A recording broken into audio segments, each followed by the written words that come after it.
Imagínate esto, tu esposo embaraza a tu vecina, te deja con 4 hijos y cuando crees que las cosas no pueden ir peor, tus hijas traen a casa algo mucho peor que las deudas y la soledad, un ente sobrenatural dispuesto a destruirte. Dicen que Dios no castiga 2 veces, pero a la familia Hudson les cayó 3 veces la desgracia. Esta es la historia de Peggy y sus hijos, Janet, Margaret, Johnny y Billy, una historia real y una de las más aterradoras que investigaron Ed y Lorraine Warren. Esto es Sobreviviendo a El Conjuro 2. En 1977, en el tranquilo barrio de Enfield, Inglaterra, Peggy Hudson intenta criar sola a sus 4 chamaquitos después de que su esposo las abandonara. Entre problemas económicos, discusiones familiares y una casa que parece venirse abajo, Janet, la hija de 11 años, empieza a notar que algo raro pasa en su habitación.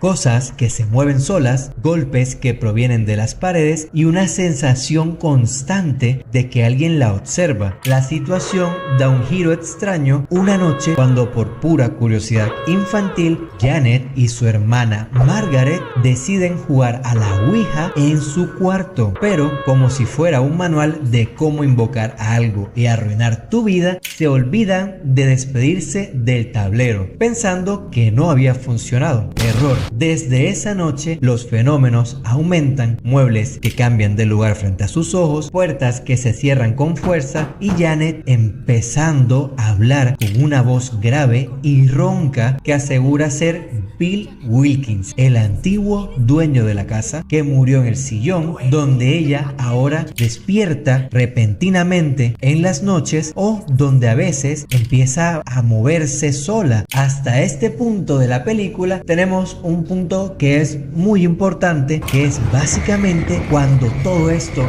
estalla, que la madre se da cuenta que las hijas estaban jugando la Ouija, literalmente se les tira un mueble en la puta cara, cierra la puerta y la revienta totalmente. La familia sale corriendo de esa casa, los vecinos llaman a la policía, ellos llegan y efectivamente un agente presencia una silla moviéndose sola. Me puse a investigar y en la vida real está documentado que sí sucedió. Básicamente ellos trataron de buscar cables escondidos en los muebles o en las sillas y no encontraron ninguna evidencia de ello. Por lo tanto, este sí es un caso paranormal completamente documentado por la policía. Ellos simplemente se limitan a decirles que eso está fuera de su alcance y le proponen hablar con el sacerdote del pueblo. Para este momento, acá nuestros protas cometieron un error gravísimo, que es básicamente nuestro primer punto crítico en la película. Peggy y las niñas permanecen en la casa, pero no solamente permanecen en la casa, y es que para este momento las niñas tuvieron la culpa completamente de lo que sucede, porque ya sabemos que jugar a la Ouija es malo, pero es aún más malo no despedirse del tablero, ya que dejan la puerta abierta para que entes sobrenaturales entren y te atormenten directamente a ti. No es el primer caso que vemos en películas donde esto sucede, y en este caso la solución más efectiva era que las niñas se despidieran sí o sí del tablero. Con la prensa local interesada y los vecinos asustados, el caso llega a oídos de la iglesia, que decide enviar a Ed y Lorraine Warren para investigar. Cuando llegan, encuentran a una familia muy agotada físicamente y mentalmente. Janet ya no es la misma niña, su personalidad cambia por completo, su mirada parece vacía y los episodios violentos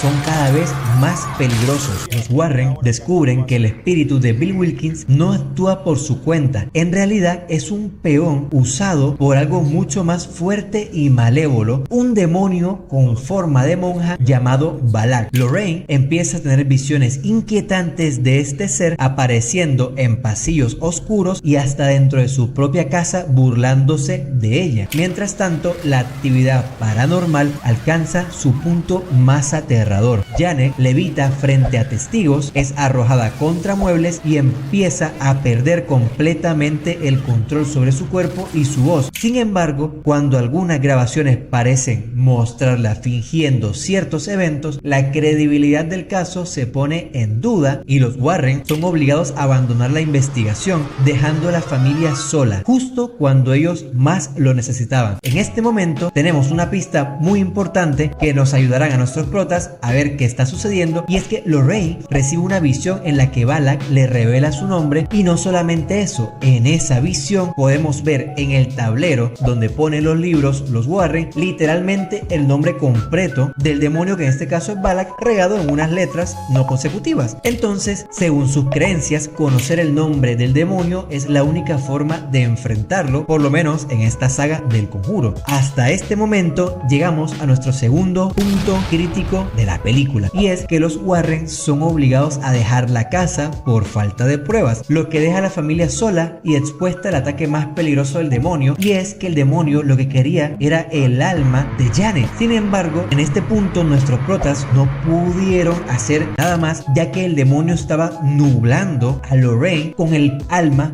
de Bill Wilkins. Quiere decir que ya no detectaba absolutamente nada en la casa. Pero acá hay algo sumamente interesante, y es que a pesar de lo que se ve en las grabaciones, para mí es sumamente increíble pensar que Janet estaba fingiendo. Porque como una niña va a tirar una puta mesa, va a romper un poco de muebles y encima se va a encerrar sola en una pared? O sea, es la puta. ¿Cómo mierda va a hacer eso en tan poco tiempo? Es mi pregunta. Entonces, acá ellos perdieron algo con lo que habían empezado la película, y es dar un voto de confianza. En este punto lo perdieron debido a la presión mediática que estaban enfrentando en ese momento, ya que toda la prensa decía que sus casos eran más ficción que realidad. Digamos que no se quisieron involucrar tanto para no perder tanta credibilidad, y debido a la presión se fueron. Las cosas se hubieran solucionado siguiendo su filosofía de dar ese voto de confianza a la familia. Seguimos. Las cosas empeoran rápidamente. Sin los Warren, la familia Hudson vive una noche interminable de terror.